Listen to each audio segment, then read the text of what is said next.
और steel products पर उसके बाद तेजी के साथ आज शुरू होते हुए दिखे। एफआईआईज और डीआईआईज के आंकड़े कैसे रहे उस पर भी एक बार नजर डाल लेते हैं। कैश मार्केट में एफआईआईज ने फिर एक बार शुक्रवार के सत्र में करीब 470 करोड़ की बिकवाली की। याद रखें, एक दिन खरीदारी दिखी थी पिछले सोमवार को, लेकिन उसके बाद बिकवाली का ट्रेंड कंटिन्यू होता हुआ नजर आया। शुक्रवार को क्वांटम थोड़ा सा कम था, केवल 500 करोड़ की बिकवाली दिखी, लेकिन फिर भी लाल निशान में ये फिगर। वही डोमेस्टिक इंस्टीट्यूशनल इन्वेस्टर्स ने करीब 450 करोड़ की खरीदारी की। इंडेक्स फ्यूचर्स और इंडेक्स ऑप्शंस पर भी एक बार नजर डालेंगे।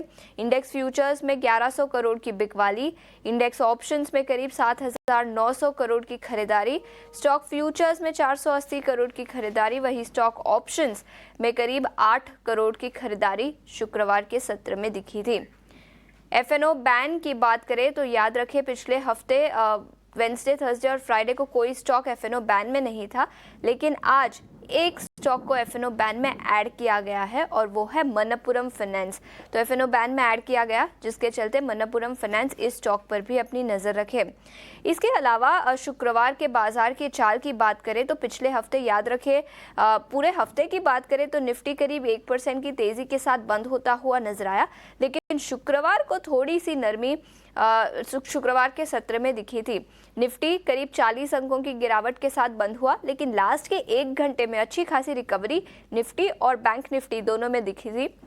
निफ्टी 23,550 के आसपास बंद हुआ, वही बैंक निफ्टी की बात करें तो 50,300 के नीचे बंद होता हुआ नजर आया। तो पिछले हफ्ते तेजी थी, बजट के बाद का वीक था, लेकिन शुक्रवार के सत्र में थोड़ी सी गिरावट यहाँ पर दिखी। लेकिन बाजार पर रणनीति बताने के लिए और आज के सत्र में कौन सी स्ट्रैटेजी आपको अपनानी चाहिए, ये बताने के लिए अब हमारे साथ जेएम फाइनेंशियल के अक्षय भागवत जुड़ चुके हैं। अक्षय, गुड मॉर्निंग और शुक्रिया समय निकालकर ईटीना स्वदेश के साथ जुड़ने के लिए। Brand new week Indian markets के लिए पॉजिटिव ओपनिंग के संकेत तो नहीं, लेकिन करीब 40 अंकों की गिरावट के साथ गिफ्ट निफ्टी कारोबार करता हुआ आज के सत्र के लिए किस तरह की रणनीति बनानी चाहिए? Good morning. तो सबसे पहले जो दिल्ली इलेक्शंस का नतीजा है उसके चलते मेरा एक्सपेक्टेशन था कि मार्केट अगर पॉजिटिव हो तो स्ट्रॉन्ग गैप अप दिखाना जरूरी था। तो थोड़ा सा जो रिएक्शन है गिफ्ट निफ्टी का उसको देख के थोड़ा सा कॉशन एडवाइस करूंगा मैं, क्योंकि ओवरऑल जिस तरीके का ग्लोबल मार्केट का डायरेक्शन है वो थोड़ा सा नेगेटिव की तरफ है। निफ्टी भी अगर आप लेवल वाइज देखें तो 23,800 ये एक ट्रेंड लाइन रिवर्सल पॉइंट है टेक्निकल प्राइस चार्ट पे, अभी तक वो पार नहीं कर पाया है। वहीं से हमने थोड़ी सी जो है वापस बिकवाली का प्रेशर हायर लेवल पे देखा है। तो कुल मिला के अभी तक थोड़ा सा कॉशन है मार्केट में। अगर आज ओपनिंग के बाद मार्केट पहले हाफ एन आवर में अगर प्राइस में ज्यादा उछल नहीं पाया या थोड़ी सी सेलिंग प्रेशर अगर हमें बनती हुई दिखेगी तो थोड़ा सा डर बना रहेगा कि लोअर एंड पे 23,300 या 23,250 ये दो स्तर नीचे की ओर निफ्टी छू सकता है। तो एक वीक एक्सपेक्टेशन है निफ्टी में शॉर्ट टर्म के लिए, जब तक 23,700 750 के नीचे ट्रेड होता है। लोअर लेवल्स होंगे 23,300 और 23,000। तो कुल मिला के थोड़ा सा कॉशन एडवाइस्ड है। आज का ओपनिंग के बाद इनिशियल रिएक्शन मार्केट का कैसे रहेगा वो देखना जरूरी रहेगा। और कुल मिला के जो डेटा पॉइंट्स भी है, एफआईआई का भी इंडेक्स फ्यूचर में सेलिंग प्रेशर वापस बनता हुआ दिखा है। कैश मार्केट में भी काफी सेलिंग है। ओपन इंटरेस्ट अगर आप ऑप्शंस डेटा में देखें तो कॉल राइटर्स काफी हावी है। तो कुल मिला के डेटा पॉइंट्स भी नेगेटिव है। तो कॉशन के साथ निफ्टी ट्रेड करे, ये हमारा एडवाइस रहेगा और कॉशियसली ट्रेड करें, ये नजरिया। लेकिन स्टॉक स्पेसिफिक आइडियाज आज के लिए कौन से होंगे अक्षय? जी, तो देखिए लास्ट वीक हमने बैंकिंग में, प्राइवेट बैंकिंग स्पेस में काफी एक्शन देखा। उसमें फेडरल बैंक एक टेक्निकली स्ट्रॉन्ग कैंडिडेट है, क्योंकि उसने 180 जो उसका एक बहुत ही अहम सपोर्ट जोन है वहां से मल्टीपल टाइम्स ये स्टॉक ने वीकली चार्ट्स पे रिवर्सल दिखाया हुआ है। तो कुल मिला के लास्ट वीक जो हमने लॉन्ग एडिशंस देखी फ्यूचर्स में, जो पॉजिटिव ट्रेड एक्शन देखा, उसके चलते हमारा मानना है कि एक बैंकिंग, प्राइवेट बैंकिंग स्पेस में फेडरल बैंक बाय करने की आप की तरफ देख सकते हैं। हमारा टारगेट एरिया करीबन 197 से 203 का है। ये ट्रेड में आपको 181 ये स्टॉप लॉस बना के चलना है। ठीक है, तो बैंकिंग सेक्टर से फेडरल बैंक पर खरीदारी की राय 181 तक के लेवल्स नजर आ सकते हैं। लेकिन अक्षय, इसके अलावा मेटल सेक्टर पर आपकी राय लेना चाहूंगी। शुक्रवार को Nifty metal index out perform करता हुआ नजर आया। कई सारे ग्लोबल फैक्टर्स थे जिसके चलते ये आउट परफॉर्मेंस दिखा। और आज अमेरिकी बाजारों से बड़ी खबर जहां पर डोनाल्ड ट्रंप ने एडिशनल 25% टैरिफ्स लगाने की बात की है स्टील और एल्यूमिनियम प्रोडक्ट्स पर। मेटल सेक्टर पर आपकी क्या राय होगी और कोई इंडिविजुअल स्टॉक जहां पर फ्रेश पोजीशंस इन लेवल्स पर लिए जा सकते हैं? जी देखिए, लास्ट वीक काफी सारे मेटल्स में हमने अच्छे बाउंस बैक जरूर देखे हैं, बट ओवरऑल अगर टेक्निकल चार्ट्स पे एक थोड़ा सा ब्रॉडर व्यू देखा जाए तो अभी तक ये पुल बैक रैली ही था जो हमने पिछले हफ्ते देखा। तो जो रैली था उसमें कोई बहुत बड़ी तेजी की उम्मीद हमें नहीं है फिलहाल।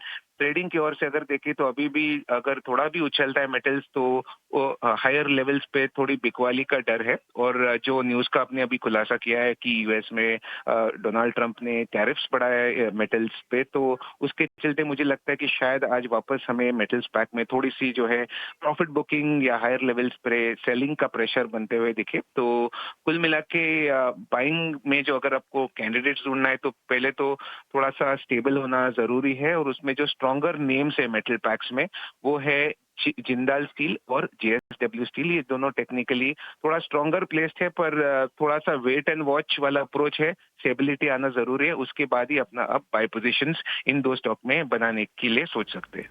जिंदल स्टील और जेएसडब्ल्यू स्टील ये दो स्टॉक्स मेटल सेक्टर से और आज पूरे सेक्टर पर फोकस रहेगा। अक्षय, शुक्रिया समय निकालकर ईटीना स्वदेश पर जुड़ने के लिए, स्टॉक स्पेसिफिक आइडियाज और रणनीति इंडेक्स लेवल पर बताने के लिए। एक रणनीति बताने के लिए आज हमारे साथ रवि दियोरा जी जुड़ चुके हैं। Ravi ji, good morning. काफी कुछ हो रहा है ग्लोबल मार्केट पे, लेकिन सबसे पहले सोने और चांदी, यहाँ पर किस तरह की रणनीति होगी? ऑल टाइम हाई लेवल्स के बाद अब सोने पर कौन से लेवल्स पर नजर रखनी चाहिए? Good morning. डेफिनेटली अभी जिस हिसाब से ग्लोबल अनसर्टनिटी है, साथ में ये हफ्ते में भी मीन्स के एक्सपेक्टेशन है कि टैरिफ के बड़े अनाउंसमेंट होने हैं, तो थोड़ा सेफ हेवन रहेगा यहाँ पे। आई थिंक लग रहा है कि गोल्ड एक बेटर ऑप्शन हो सकता है आज के लिए। गोल्ड में बाइंग का कॉल रिकमेंडेशन है आई थिंक 84,720 पे गोल्ड को बाय करें with stop loss of 84,400। Target would be 85,300।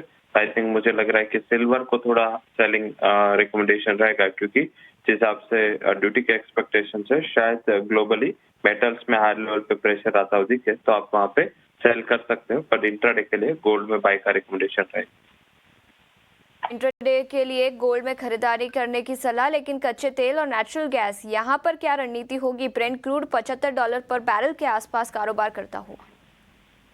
जब से यहाँ पे एक शॉर्ट कवरिंग ड्यू है, काफी बड़े करेक्शन के बाद ये हफ्ते में रिकवरी आ सकती है। आई थिंक दोनों बास्केट क्रूड में नेचुरल गैस में क्रूड बाय करे विद स्टॉप लॉस ऑफ 6170। ये काफी इंपॉर्टेंट सपोर्ट है, ये यहाँ का स्टॉप लॉस लगा है। अपर साइड 6310 तक के लेवल की इंट्राडे में उम्मीद करनी चाहिए।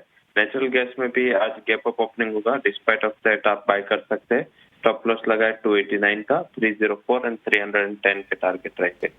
नेचुरल गैस पर खरीदारी की राय 304 तक के लेवल्स नजर आ सकते हैं और क्रूड पर 6310 तक के लेवल्स। और इसके अलावा बेस मेटल्स पर क्या राय होगी, और इन पर्टिकुलर एल्यूमिनियम जहां पर ट्रंप ने एडिशनल टैरिफ्स लगाई है, यहां पर किस तरह की रणनीति बनानी चाहिए? जब से एल्यूमिनियम आई थिंक लग रहा है कि हायर लेवल पे यहाँ पे थोड़ा सेलिंग प्रेशर होगा। हालांकि जो कॉस्ट बढ़ेगी हिसाब से अभी भी मेंस के प्राइसेस में एक पैच फंसा हुआ है, but metals as a pack आज थोड़ा वीक रह सकता है। आई थिंक यहाँ पे सेलिंग का ही रिकमेंडेशन होगा। एल्यूमिनियम जो करंट कॉन्ट्रैक्ट है मीन्स वो बंद हुआ था 258, इसको सेल करे with stop loss of 260, target would be 253।